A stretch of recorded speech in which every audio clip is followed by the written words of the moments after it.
বাঙালি মানেই মাটন প্রিয়। আর আজকে সেই মাটনেরই রেসিপি নিয়ে আপনাদের সাথে চলে এসেছি। এরকম লাল লাল মাটন কার না ভালো লাগে বলুন? কেমন ভাবে বানাচ্ছি দেখে নিন। প্রথমেই মাটনটা ভালোভাবে ধুয়ে নুন, হলুদ, সর্ষের তেল আর কাশ্মীরি লঙ্কার গুঁড়ো আর অল্প টক দই দিয়ে মাখিয়ে রেখে দেবো ফ্রিজে। তারপর কড়াইয়ে তেল দেবো, দিয়ে চিনিটা দেবো। চিনিটা ক্যারামেল হওয়া অব্দি গরম হতে দেবো। দেখুন কি সুন্দর ক্যারামেল হয়ে গেছে। তারপরেই পেঁয়াজটা দিয়ে দেবো। পেঁয়াজটা একদম ভালোভাবে অল্প আঁচে একদম নরম করে নেবো, আর যখন লাল লাল হয়ে যাবে। পেঁয়াজটা একদম নরম সেদ্ধ হয়ে গেছে আর লাল লালও হয়ে গেছে। তারপরে দেবো টমেটো। একটাই আমি টমেটো দিয়েছি, টমেটোটা কুচি কুচি করে দিয়েছি। এটা সেদ্ধ হওয়া অব্দি ভাজতে থাকবো। তার মধ্যে দেবো নুন আর হলুদ, দিয়ে ভালো করে ভেজে নেবো। টমেটোটা সেদ্ধ হয়ে গেছে।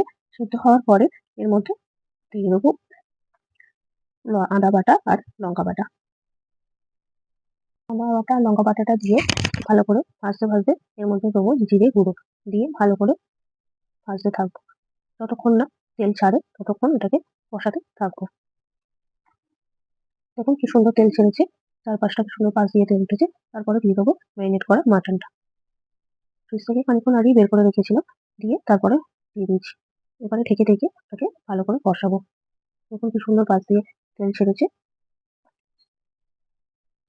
ভালো করে আর একটু কিছুক্ষণ কষিয়ে নেবো। কষাতে কষাতে তো একপাশে গরম জল বসিয়ে দিয়েছিলাম। এবারে গরম জল অল্প করে দেবো আর ঢেকে ঢেকে এটা কষাতে থাকবো। ব্যাস এইভাবেই রেডি হয়ে গেছে এরকম লাল লাল মাটন। কেমন লাগলো জানাবেন অবশ্যই।